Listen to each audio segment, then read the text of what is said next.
asistimos ciertamente conmovidos y con el corazón encogido a esta celebración litúrgica del Viernes Santo, un día en el que culmina toda la obra de la salvación, la hora para la cual Jesús ha venido al mundo. Este es el momento para el que ha venido preparándose desde el momento de su encarnación. Hoy la liturgia de Viernes Santo está conformada de 3 partes riquísimas en significado, en símbolo, en teología, en revelación.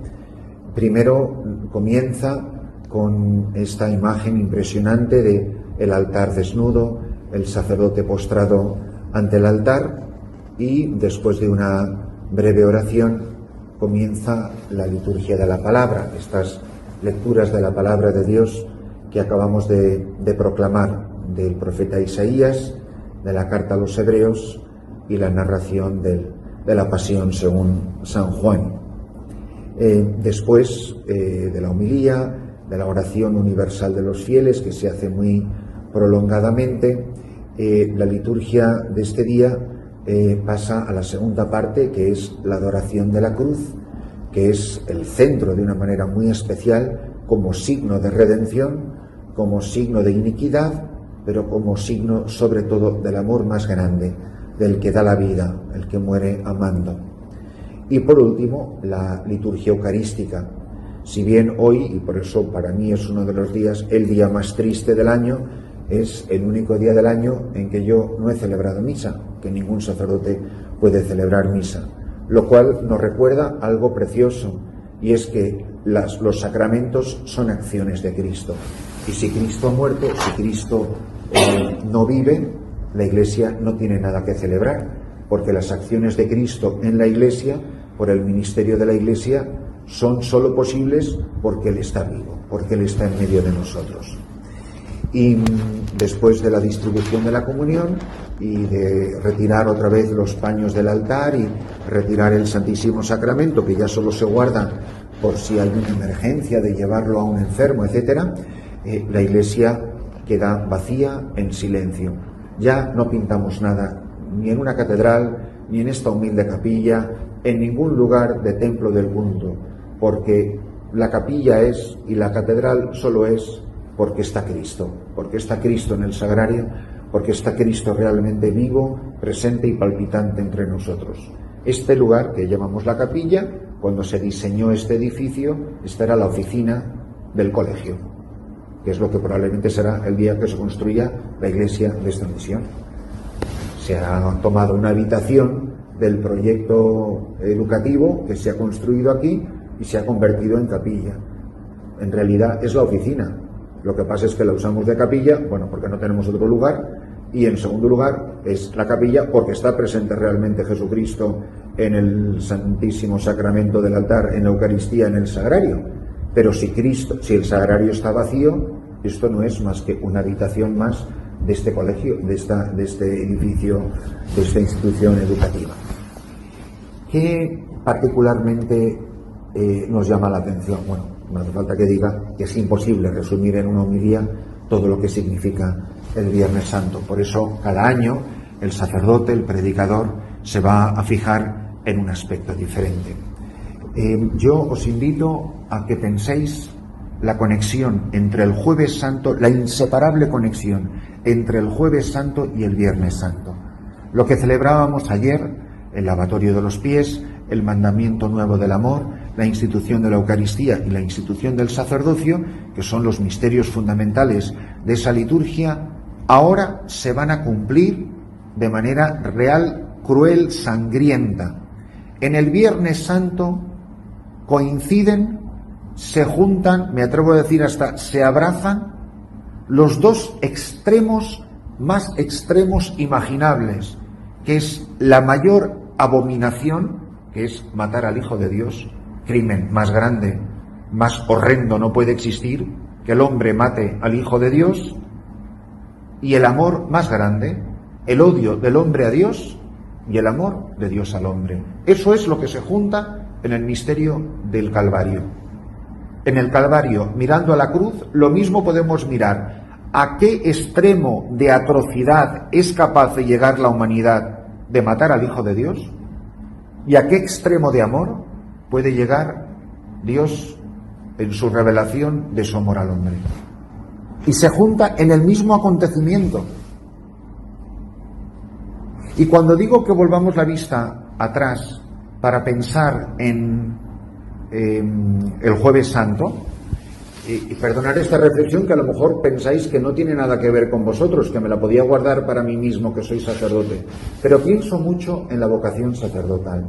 Y os invito también a que vosotros también, porque el sacerdocio es parte de vuestra vida cristiana, sin él no sois nada, no recibís vida, por lo tanto también os puede venir bien esta reflexión. Jesucristo ha quedado clarísimo, es el siervo sufriente del capítulo 53 de Isaías, que hemos proclamado, el final del 52 y todo el 53. Él tomó sobre sí nuestros pecados. El inocente se entregó por los culpables.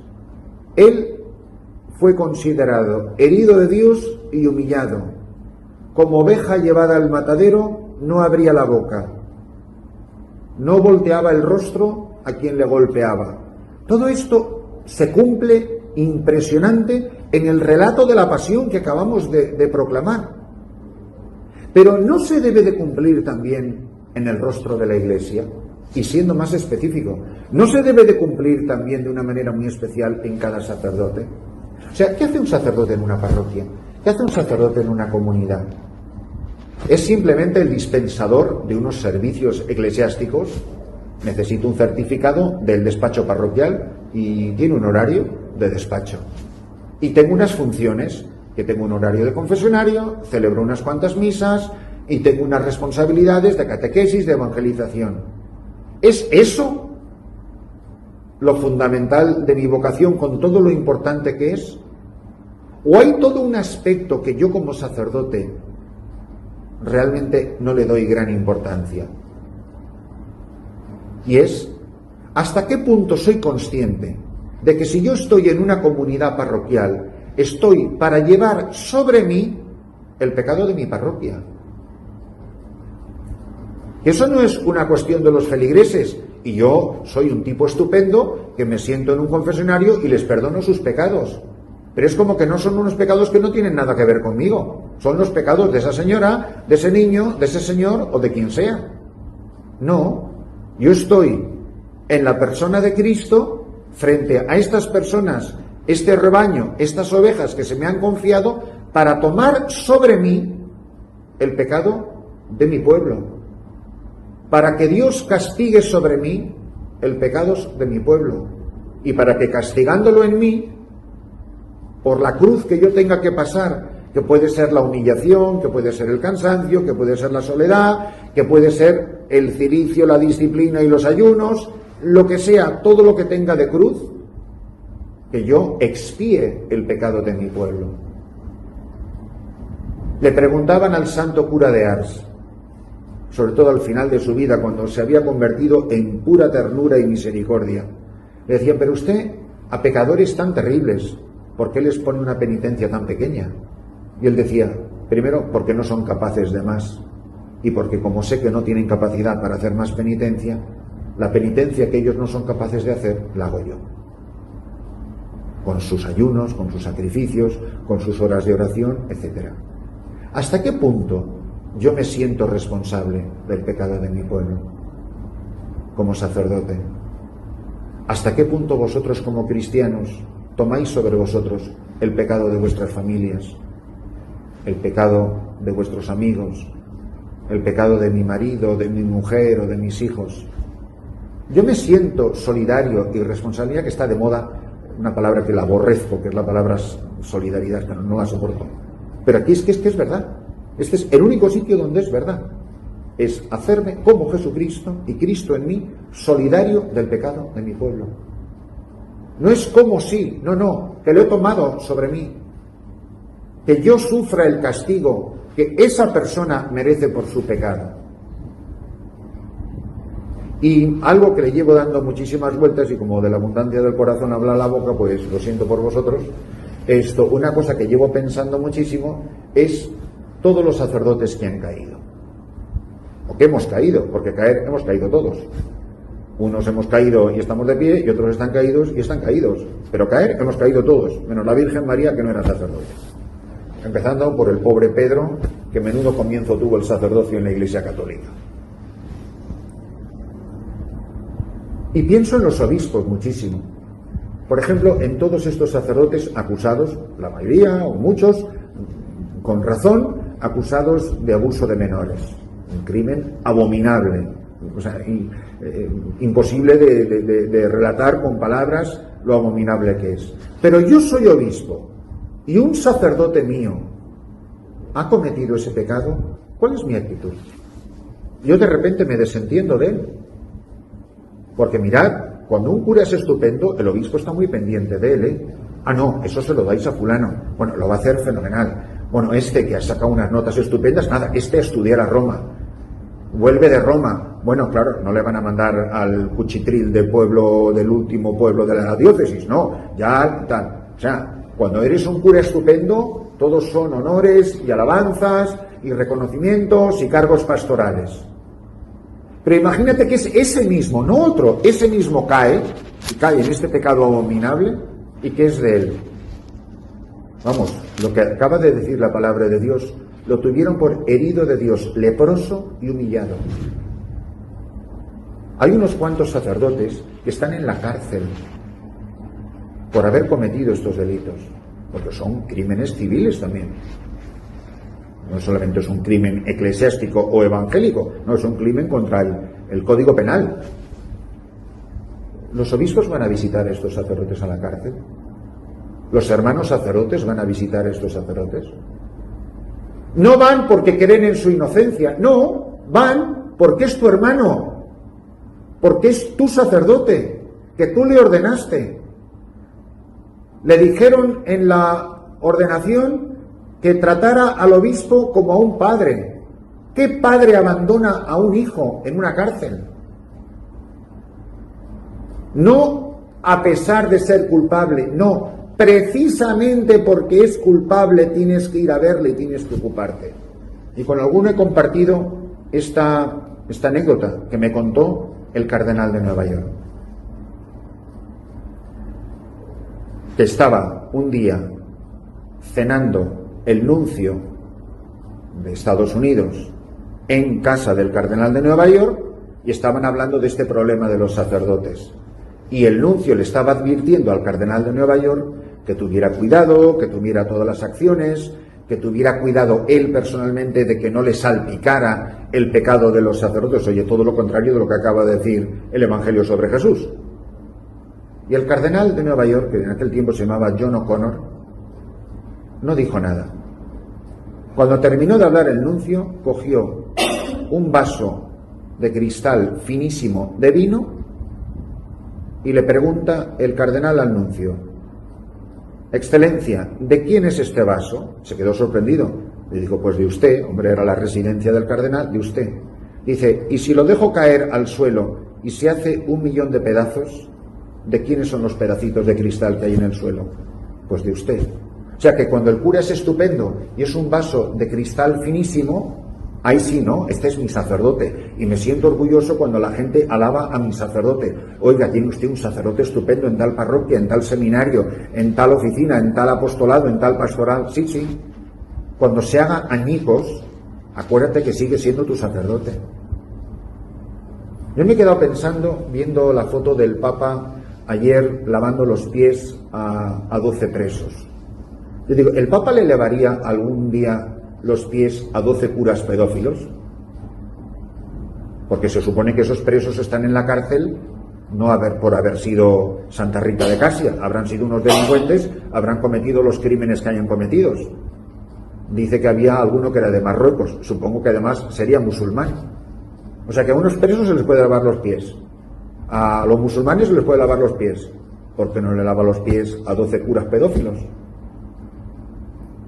Porque ahora da la impresión de que hay que tener misericordia con todos, menos con el cura que ha caído. Bueno, ¿cuál es nuestra actitud frente a la persona que cae? ¿Es la de erigirme en juez? ¿El de emitir una sentencia? el de solidarizarme con esta persona, porque cuando la gente está arriba, todos son alabanzas. Pero cuando un sacerdote cae, o uno de nosotros caemos y nos perdemos, pobres de nosotros, no nos busca nadie. Por eso, cuando dice Poncio Pilato de Jesús, después de que lo han flagelado, lo han machacado y lo sacan otra vez al patíbulo, dice esta expresión, ecce homo, es una piltrafa de hombre. ¿Sabéis lo que es un cura acusado, condenado, que muchas veces lo han condenado cuando todavía no ha habido ni juicio? Ya lo han condenado en la prensa. ¿Sabéis lo que es eso? Una piltrafa de hombre. Eso es lo que es un cura que ha caído. Pero ese es el que ha bautizado, el que ha casado, el que se ha sentado en un confesionario. Ese era el que era todo alabanzas y todo agradecimientos. Pero espérate que caiga. A ver dónde estaban todas esas multitudes que se beneficiaban de su sacerdocio.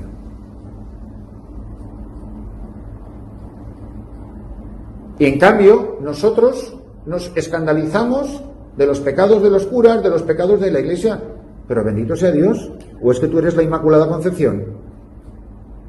Pues vamos a pedirle al Señor que frente al misterio de la iniquidad que Jesús toma sobre sí, yo me pregunte, ¿qué hago yo con el pecado de mi hermano?